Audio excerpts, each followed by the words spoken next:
नमस्कार, देश न्यूज में आपका स्वागत है। मैं हूं आपके साथ धर्मिष्ठा।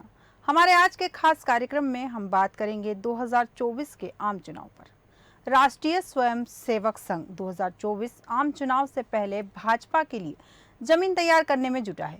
इसी कड़ी का हिस्सा संघ का सुदर्शन चक्र प्लान है। इसके केंद्र में कृष्ण जन्मभूमि यानी मथुरा है, लेकिन नजर पूरे वेस्ट यूपी, हरियाणा, राजस्थान, दिल्ली और मध्य प्रदेश के सीमाई इलाकों पे है। ये वो इलाका है जो ब्रज क्षेत्र में है या उसके इर्द गिर्द बसा है। पूरे क्षेत्र का मैप सुदर्शन चक्र की शक्ल में दिखता है, इसलिए संघ ने इसे सुदर्शन चक्र नाम दिया है। सुदर्शन चक्र के दायरे और प्रभाव में 6 राज्यों की करीब 55 सीटें आती है। यहाँ कृष्ण जन्मभूमि, ईदगाह विवाद, नूह हिंसा, धर्मांतरण, लव जिहाद, मुस्लिमों की बढ़ती आबादी, किसान जैसे उपजाऊ और बड़े मुद्दे भी हैं। अब यूपी में संघ के मिशन सुदर्शन के पीछे की रणनीति और भाजपा की इस इलाके की सियासत को समझते हैं। मिशन सुदर्शन की कमान खुद संचालक मोहन भागवत ने संभाली हुई है। वह लगातार ब्रज और पश्चिम क्षेत्र को मथ रहे हैं, यहाँ के मुद्दे और जमीनी हकीकत को समझ रहे हैं। संघ के कार्यकर्ता से सीधे फीडबैक ले रहे हैं, उन्हें जमीन पर एक्टिव होने की रणनीति भी बता रहे हैं। अकेले यूपी में मोहन भागवत इस साल 4 बार ब्रज प्रांत और 3 बार पश्चिम प्रांत का दौरा कर चुके हैं। इन दोनों इलाकों में 29 जिले हैं। ब्रज में 13 और पश्चिम में 14 लोकसभा सीटें हैं। सुदर्शन चक्र के दायरे में 6 राज्यों की 55 सीट आती है।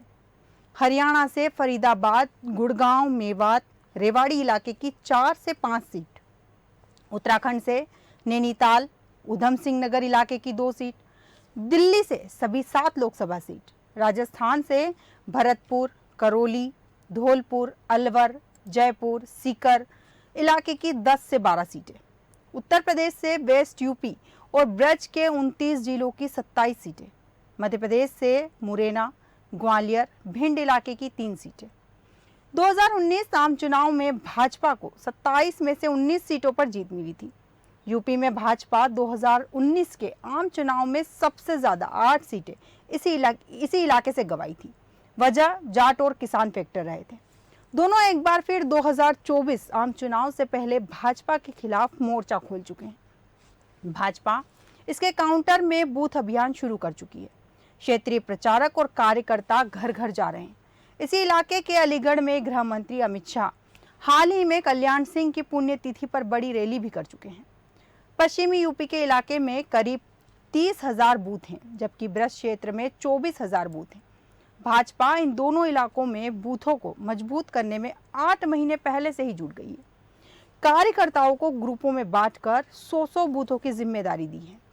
पन्ना प्रमुख को भी एक्टिव किया जा चुका है। उन्हें उप पन्ना प्रमुख बनाने और ट्रेनिंग देने की जिम्मेदारी दी गई है।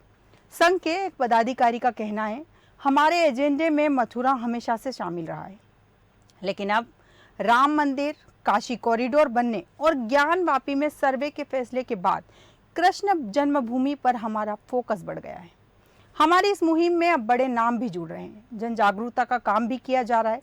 यही वजह है कि संघ और भाजपा कृष्ण जन्मभूमि, शाही ईदगाह मस्जिद विवाद को धार देने में जुटी है। आने वाले वक्त में भाजपा यहां से किसी बड़े जन आंदोलन को धार दे सकती है। हिंदू संगठन और हिंदूवादी नेताओं ने भी इस पर फोकस बढ़ा दिया है। 22 अगस्त को वृंदावन के केशव धाम में संघ प्रमुख मोहन भागवत 3 दिन के प्रवास पर पहुंचे थे। उन्होंने यहाँ संघ के तमाम बड़े क्षेत्रीय प्रचारकों, पदाधिकारियों के साथ बैठकें की। संघ से जुड़े सूत्र बताते हैं कि बैठकों का दौर काफी लंबा चला। इस बैठक में कोर हिंदू, हिंदुत्व और ब्रज क्षेत्र जैसे बड़े मुद्दे थे। केशव धाम में संघ प्रमुख की 22 अगस्त से 24 अगस्त तक बैठक हुई। केशव धाम ही ब्रज प्रांत का मुख्यालय है। बात नूह हिंसा से शुरू हुई और अगले 3 दिन तक लव जिहाद, धर्मांतरण, किसान और जाटों की नाराजगी, उत्तराखंड में अल्पसंख्यकों की बढ़ती आबादी जैसे बड़े मुद्दे पर जमकर चर्चा हुई। संघ चालक ने इन मुद्दों की जड़ को जानने की कोशिश की। उन्होंने स्वयं सेवकों को हिंदुओं को जाति से बाहर निकालकर एकजुट करने के मिशन पर जुटने के लिए भी कहा। बैठक में अगले 6 महीने की रूपरेखा भी तय कर दी गई। गांव और कस्बों में संघ की शाखाएं बढ़ाई जाएंगी। ब्रज प्रांत से आने वाले भाजपा के प्रदेश महामंत्री राम प्रताप चौहान कहते हैं कि यहाँ हमारी जमीन पर मजबूत पकड़ है। प्रधानमंत्री मोदी देश को परिवार कहते हैं। वो हर वक्त परिवार के लिए सोचते हैं, हर काम परिवार के लिए करते हैं, इसलिए जनता हमारे साथ है। चौहान जाट और किसानों की नाराजगी पर कहते हैं कि वो हमसे नाराज कल भी नहीं थे, आज भी नहीं है। थोड़े बहुत हैं भी तो मान जाएंगे, कुछ लोग उन्हें बस भ्रमित कर रहे हैं। संघ से जुड़े एक पदाधिकारी बताते हैं कि संघ ब्रज प्रांत की ऐतिहासिकता, बोली बानी को जोड़ने का प्रयास वैसे लंबे समय से कर रहा है, लेकिन अब इसे असली गति देने का काम हो रहा है। ब्रज सिर्फ प्रांत नहीं है, ये कई राज्यों की साझी विरासत है। यही वजह है कि यहाँ की संस्कृति और रहन सहन का दायरा काफी बड़ा है।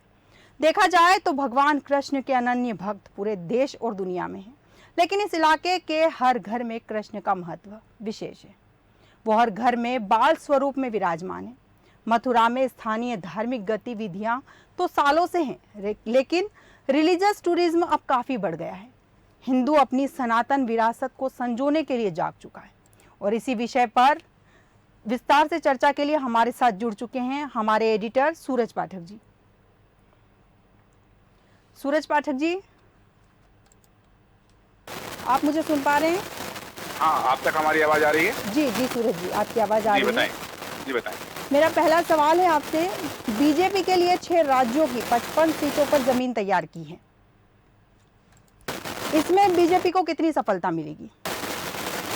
देखिए, सुदर्शन चक्र की जो आप जिक्र कर रही हैं कि 2024 के लोकसभा चुनाव को देखते हुए भारतीय जनता पार्टी के राष्ट्रीय स्वयंसेवक संघ ने जमीन तैयार की। इस कड़ी में का जो हिस्सा है संघ का सुदर्शन चक्र, उनका प्लान है और इसके केंद्र में कृष्ण जन्मभूमि यानी मथुरा है। लेकिन यदि हम बात करें पूरे यूपी वेस्ट की, यूपी की बात करें, हरियाणा की बात करें, राजस्थान की बात करें, दिल्ली और मध्य प्रदेश के सीमाई इलाकों की बात करें, तो ये वो इलाका है जो ब्रज क्षेत्र में है या उसके इर्द गिर्द बसा हुआ है।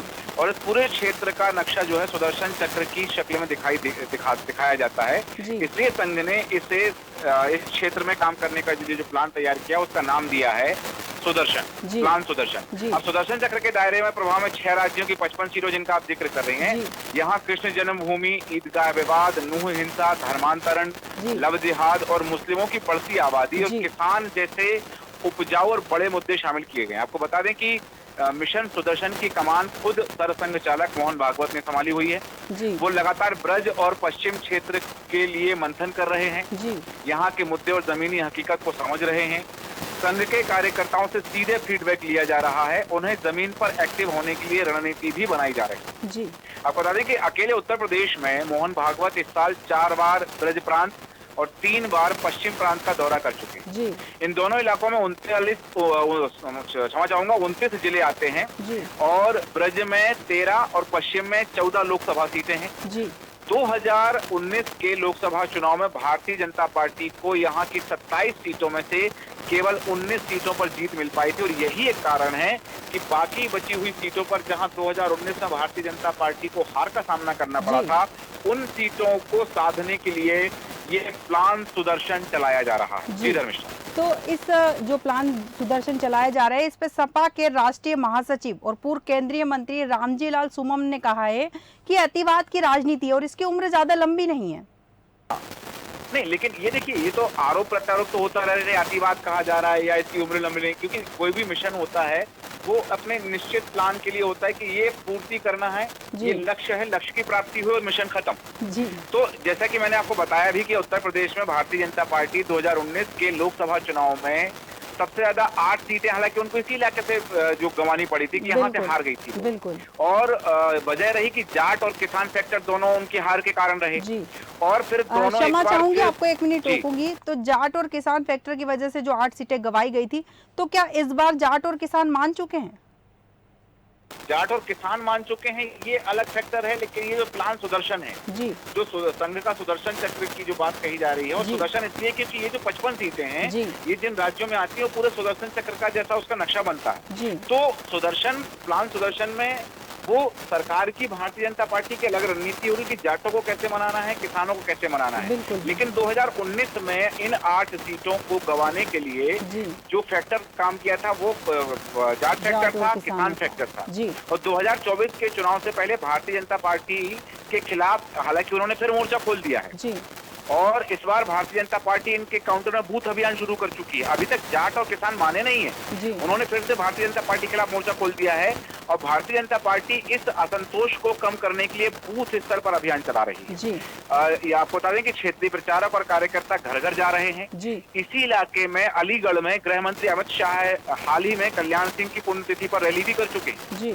और पश्चिमी उत्तर प्रदेश के इलाके में लगभग 30,000 से ज्यादा बूथ आते हैं, जबकि ब्रज क्षेत्र में लगभग 24,000 बूथ हैं।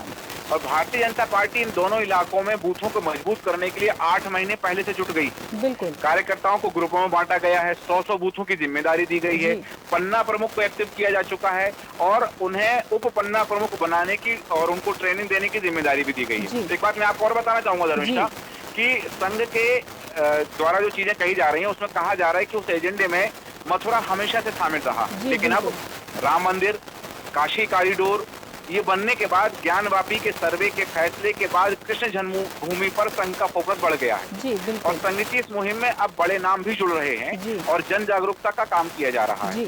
आपको याद होगा कि हमारे चैनल पर कुछ दिन पहले एक कार्यक्रम दिखाया गया था, मंदिरों को जोड़ने का जो सिलसिला था। जी, बिल्कुल बिल्कुल। लगभग 23 लाख मंदिरों को जोड़ा जा रहा है और उन सब में एक समन्वय बनाया जा रहा है। वो भी कहीं ना कहीं संघ की पृष्ठभूमि पर भी आधारित कार्यक्रम था और इस कारण से जैसा कि मैंने जिक्र भी किया कि संघ और भारतीय जनता पार्टी कृष्ण जन्मभूमि, शाही ईदगाह, मस्जिद विवाद को धार देने में जुट गई है। आने वाले वक्त में भारतीय जनता पार्टी यहाँ किसी बड़े आंदोलन को शुरू कर सकती है, बड़े आंदोलन को धार दे सकती है। आपको बता दूं कि हिंदू संगठन और हिंदूवादी नेताओं ने भी इस पर फोकस बढ़ा दिया है। बाबा बागेश्वर धाम वाले पंडित धीरेन्द्र शास्त्री और देवकीनंदन ठाकुर लगातार कह रहे हैं कि अयोध्या में रामलला विराजमान हो जाएं और हो ही गए हैं, लेकिन अब मथुरा में ठाकुर जी को विराजमान करना। बिल्कुल। मतलब सीधी बात है कि अयोध्या के बाद में मथुरा और काशी की जो बात चल रही है वो स्थिति है। और ये जो बात की जा रही है कि अभी हाल ही में 22 अगस्त को वृंदावन के केशव धाम में, जो केशव धाम है वृंदावन में, वहां पर संघ प्रमुख मोहन भागवत 3 दिन के प्रवास पर रहे हैं। उन्होंने वहां पर संघ के बड़े क्षेत्रीय प्रचारकों, पदाधिकारियों के साथ बैठकें की हैं और हिंदू संगठन, हिंदूवादी नेताओं ने भी इस पर फोकस बढ़ा दिया है। और ये जो सारी चीजें चल रही हैं और खुद वहाँ सरसंघ चालक जो हैं वो मुद्दों को बढ़ाने की कोशिश कर रहे हैं कि उन सबको जानने की कोशिश कर रहे हैं। अगले 6 महीने में जो बैठक की जाएंगी उसमें सारी रूपरेखा तय कर दी जाएंगी, गांव और कस्बों संघ में शाखा बढ़ा दी जाएगी। एक और बात मैं आपको बताना चाहूंगा कि यहाँ जहाँ संघ की बात की जाती है तो वहाँ रहन सहन की बात है, ये सिर्फ ब्रज प्रांत की बात नहीं, कई राज्यों में साझी विरासत की बात की जा रही है। मेरा सवाल है, भाजपा ने लगातार अपनी जो छवि बनाई है वो हिंदुत्व वाली बनाई है, क्या इससे भाजपा को हिंदू वोट मिलेंगे? और अगर हिंदू वोट मिल गए तो जो दूसरा समुदाय है उसके वोटों पर क्या असर पड़ेगा? नहीं, देखिए जो हिंदूवादी छवि है ये तो ठीक है, भारतीय जनता पार्टी हिंदूवादी, हिंदुत्व पर काम करती हिंदूवादी छवि है। लेकिन यहाँ एक सवाल और है कि भारतीय जनता पार्टी में ही अभी मोदी मित्र के नाम से लगभग 6,000 पसमानदा मुसलमानों को नियुक्ति की गई है और वो काम कर रहे हैं। तो भारतीय जनता पार्टी की जो पहले छवि थी कि कठोर हिंदुत्व या कट्टरता की जो नीति थी, भारतीय जनता पार्टी उस नीति से बाहर निकल रही है। और अब जैसे पसमानदा मुसलमानों की बात कही जा रही थी, पसमानदा मुसलमानों को भी उन्होंने वो किया है कि पसमानदा मुसलमानों को मोदी मित्र बनाया गया है। तो भारतीय जनता पार्टी केवल हिंदुत्व की बात लेकर नहीं चल रही, हिंदुओं की पक्षधर है, धर्म की पक्षधर है, हिंदू धर्म की पक्षधर है, सनातन धर्म की पक्षधर है। और यदि हम बात कर रहे हैं संघ की, तो संघ की जो विचारधारा है वो अपनी विचारधारा है और उस विचारधारा को लेकर के जहाँ हिंदुत्व की बात हो, धार्मिकता की बात हो, धार्मिक स्थलों की बात हो, इन सब मुद्दों को लेकर के हमेशा जो संघ की विचारधारा रही है कि वो स्पष्ट रही है कि अयोध्या में राम मंदिर बनना है तो बनना है। संघ ने हमेशा इसकी आवाज उठाई है। काशी विश्वनाथ की बात कही है उन्होंने बात कही है मथुरा में कि वहाँ पर शाही ईदगाह का जो मसला है वो हल होना चाहिए। अब ज्ञानवापी पर भी संघ का अपना एक पक्ष सामने आ रहा है। जी धर्मिष्ठा, एक अंतिम सवाल आपसे, आरएसएस सियासत में नहीं है लेकिन सियासत से दूर भी नहीं, इस पे मैं आपके विचार जानना चाहूंगी। नहीं, देखिए आरएसएस सियासत में नहीं है लेकिन सियासत से दूर नहीं है। मैं आपको बताना चाहूंगा कि संघ भारतीय जनता पार्टी के लिए जमीन तैयार करती है, सच बात है, लेकिन कहीं कहीं एक बात जरूर सामने आती है कि वो वर्ष का तो मुझे अभी याद नहीं आ रहा है, जी। लेकिन कश्मीर के चुनाव में एक बार राष्ट्रीय स्वयंसेवक संघ ने एक कांग्रेस के प्रत्याशी के लिए भी चुनाव प्रचार किया। जी। संघ की जो बात रहती है कि संघ अच्छे लोगों को आगे लाना चाहती है, ये सियासी गलियारों में कई बार ये चर्चा उठ चुकी है कि संघ भारतीय जनता पार्टी के लिए काम करता है, ठीक है, लेकिन संघ जमीन तैयार करके भारतीय जनता पार्टी को देता है, ठीक है, भारतीय जनता पार्टी में संघ की चलती है, ठीक है, लेकिन संघ की अपनी एक विचारधारा है जी। और संघ राष्ट्रीय स्वयंसेवक संघ जो है वह अपनी विचारधारा के लिए जाना जाता है, अपने अनुशासनात्मक कार्यप्रणाली के जाना जाता है, सनातन धर्म के प्रचार के लिए जाना जाता है। जो चीजें होती हैं वहां पर उन सब के लिए उनकी अपनी एक विचारधारा है, लेकिन केवल भारतीय जनता पार्टी को फायदा पहुंचाने के लिए संघ काम करता है, ये एक शब्द में कहना संभवतः संघ की विचारधारा के साथ पूरा न्याय नहीं होगा। जी बिल्कुल। जी धर्मिष्ठा जी, तमाम जानकारी के लिए और हमसे जुड़ने के लिए धन्यवाद। सियासत में नहीं लेकिन दूर भी नहीं, राष्ट्रीय स्वयंसेवक संघ आरएसएस भले ही अपने आप को गैर राजनीतिक संगठन कहता हो और धार्मिक और सामाजिक सांस्कृतिक क्षेत्र में काम करने का दावा करता हो, लेकिन भारत के मौजूदा राजनीतिक परिदृश्य में वो एक बड़ी ताकत है।